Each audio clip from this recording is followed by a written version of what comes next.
अब जो नहीं बर्दाश्त कर पाए आप उसको बोल दीजिएगा वो सीरियस नहीं है और उसको उग्रवादी बोल दीजिएगा, कुछ भी बोल दीजिएगा। अरे कोई सेंस बनता है? आप इतने बड़े चेयर को होल्ड कर रहे हैं, आपको बोलने से पहले सोचना चाहिए।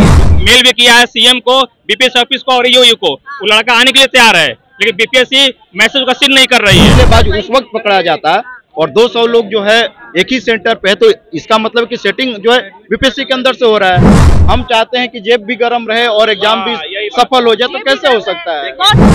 बीपीएससी में सुनामी चल रही है, मातम छाया हुआ है। अब वो जो है यहाँ एक भी लड़के के चेहरे पे मायूसी दिख रहा, देखिए एक के भी चेहरे पे, लेकिन बीपीएससी में सुनामी चल रही है, वहां मातम चल रहा है, वहां लोग किसी भी तरीके से इसको फिर से लिपापोती करने में लगे हुए हैं। बस एक लाइन में बताएंगे, क्योंकि पता है कि सुनामी यहाँ है तो सुनामी वहां चल रही है। एक ही नारा, एक ही नाम, री एग्जाम, ये नारा लग रहा है पटना के गजनी बाग में, और ये नारा लगा रहे हैं 17वीं बीपीएससी के जो अभ्यर्थी है। बीपीएससी के अभ्यर्थियों का कहना है कि सिर्फ एक ही जगह का जो बापू परीक्षा परिसर का जो पेपर रद्द हुआ है वो एक ही जगह क्यों होगा, उनके साथ ही क्यों उनको ही लाभ दिया जाएगा। हमारे साथ अभ्यर्थी है, उनसे पूछने की कोशिश करेंगे। मैं पटना से ही आया हूँ भाई। आपका सेंटर कहाँ पड़ा? मेरा सेंटर भागलपुर पड़ा था, भागलपुर से 40 किलोमीटर अंदर। जी हाँ। क्या लगता है, री एग्जाम की मांग कर रहे हैं आप? देखिए री एग्जाम की मांग कर रहे हैं हम लोग। मांग करने से पहले आयोग को इसको कैंसिल करके री एग्जाम करा देना चाहिए था, लेकिन ये कहिए कि सरकार की और आयोग की और ये सारा इंस्टीट्यूशन है, इसकी कहिए नाकामी कहिए और इसकी कहिए निग्लिजेंसी कहिए कि स्टूडेंट के प्रति कोई इम्पोर्टेंस नहीं है। स्टूडेंट कुछ भी करे उसे कोई मतलब नहीं है, और वो लोग अपना खेल खेल चुके हैं, सेटिंग हो चुका है अंदर। हाँ एकदम 100%, एकदम डैम श्योर। सुनिए एक बात बताइए, अभी आप ज्यादा दूर मत जाइए, और भी चीज हम आपको एकदम लिखित प्रमाण दे देंगे कैसे हो गया, आपको भी शक आ जाएगा। अभी एक बात बताइए, आपने आयोग जो चेयरमैन है परमार, उसका आपने उनका वो देखा होगा प्रेस कॉन्फ्रेंस जो ऑन एयर है। अब उसमें वो क्या पहली बार बोलते हैं कि भाई ये हमारा जो पेपर है कभी फटेगा नहीं फट सकता है ना, एकदम सीरियसली वो बोला है कि नहीं फट सकता है। उसके बाद फटाक से फाड़ दिया लोगों ने, ठीक है। अब उसके बाद क्या बोलते हैं, देखिए कैसी बात है, सेंसलेस बात। उसके बाद बोलते हैं देखिए इसके अंदर वो फट गया, कोई बात, इसके अंदर जो चीज है ये हमने सील कर दिया क्वेश्चन को 3 जगह से, पहले एक जगह से आता था अब 3 जगह। अरे कैसा सेंसलेस बात है, अगर हम उसको सील को फाड़ करके क्वेश्चन ही गैप कर लिया तो सील से क्या मतलब है? अरे सील से क्या सेंस बनता है? आप 4 जगह से उसको 5 जगह से कर दो। हम क्वेश्चन ही लेके चले गए, हम 2 सेट लेके चले गए, सेट ए सेट बी हम लेके चले गए, तो फिर क्या सेंस बनता है? कहा गया कि अभ्यर्थी सीरियस नहीं है, उन्होंने धांधली की है। देखिए अभ्यर्थी अगर सीरियस नहीं होता तो अभ्यर्थी कभी बीपीएससी का एग्जाम, कमीशन का एग्जाम के लिए तैयारी नहीं करता। और ये एक और एकदम क्लियर बात बताते हैं, जो सीरियस की बात है, हर आदमी का अपना पेशेंस लेवल होता है, किसी के अंदर ज्यादा होता है, किसी के अंदर कम होता है। आप जब इतनी बड़ी एग्जाम कंडक्ट कर रहे हैं तो आपको कॉमन सेंस होना चाहिए कि हम 5 मिनट देर से एंट्री नहीं होता है, सारा बच्चा इतना दूर से आया है, अब उसको आप 1 घंटा, चलिए बहुत आदमी बर्दाश्त कर लिया होगा 1 घंटा तक, बहुत आदमी नहीं कर पाएगा। अब जो नहीं बर्दाश्त कर पाए आप उसको बोल दीजिएगा वो सीरियस नहीं है और उसको उग्रवादी बोल दीजिएगा, कुछ भी बोल दीजिएगा। अरे कोई सेंस बनता है? आप इतने बड़े चेयर को होल्ड कर रहे हैं, आपको बोलने से पहले सोचना चाहिए। क्या कहना चाह रहे थे? देखिए इन्हीं के पॉइंट को हम आगे बढ़ाएंगे कि जो आयोग बोल रहा है कि स्टूडेंट सीरियस नहीं है, तो अगर आप सीरियस है तो ये बताइए कि 67th में जो पर्चा लीक हुआ, उसके बाद री एग्जाम हुआ, उसका क्या, उसके जांच रिपोर्ट का क्या हुआ, कितना लोग उसमें जो है पकड़ाया।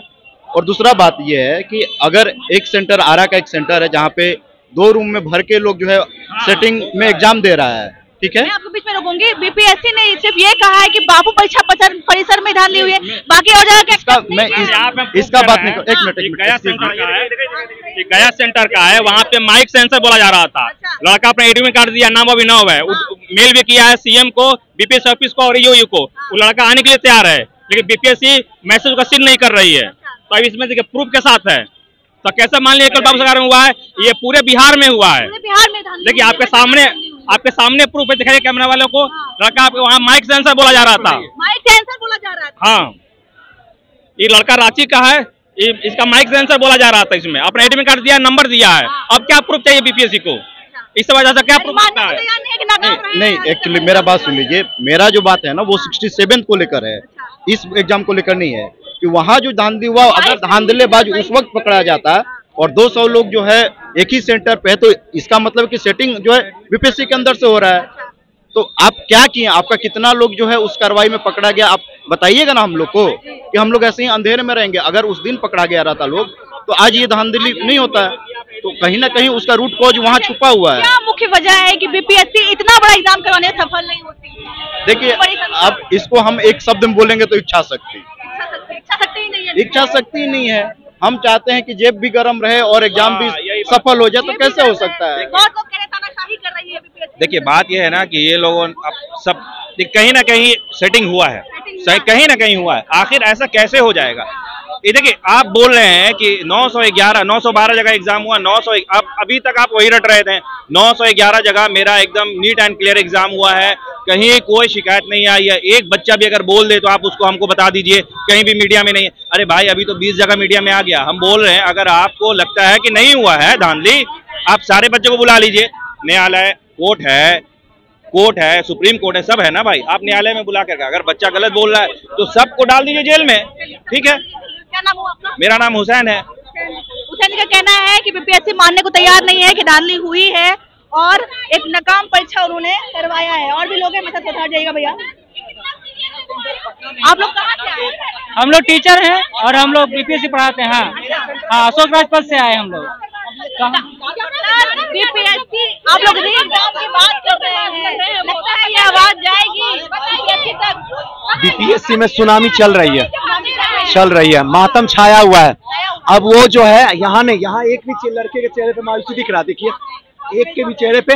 लेकिन बीपीएससी में सुनामी चल रही है, वहां मातम चल रहा है। वहां लोग किसी भी तरीके से इसको फिर से लिपापोती करने में लगे हुए हैं। बस एक लाइन में बताएंगे, क्योंकि पता है कि सुनामी यहाँ है तो सुनामी वहां चल रही है, और किसी भी हालत में तब तक यहाँ से नहीं उठेंगे, और कोई उठा भी हमको नहीं सकता है जब तक कि नहीं पूरे री एग्जाम फ्रेश रूप से, साफ रूप से पूरे बिहार में ना हो जाए, तब तक यहीं पे खड़े रहेंगे। आप इधर देखिए ना। हाँ, ठीक है। हाँ, एकदम आवाज चला गया, तो सुशासन बाबू तक चला गया आवाज, वहां तक आवाज चला गया कि शहर में जो है सुनामी चल रही है और बच्चे जो है तबाह है। अब सोचिए नहीं, सब पढ़े लिखे हैं, सब अधिकारी है भविष्य का, यहाँ आंदोलन कर रहा है। अच्छा लगता है क्या सुशासन बाबू को? अच्छा लगता है क्या? उनके पास औलाद नहीं है क्या? चेयरमैन सर के पास औलाद नहीं है, बेटा बेटी नहीं है क्या? उनके बच्चे अगर यहाँ बैठे रहते अच्छा लगता है? कहीं न कहीं नॉन सीरियस स्टूडेंट ये नहीं है, नॉन सीरियस है आयोग, उसी है। यही वजह है कि आज हम लोग को यहाँ खड़ा होना पड़ रहा है। यहाँ इतने सारे बच्चे बैठे हुए हैं, इसी में कोई न कोई एसडीएम आपको दिखेगा आने वाला टाइम में, लेकिन सबको यहाँ पे ला के खड़ा कर दिया इस सिस्टम की नाकामयाबी।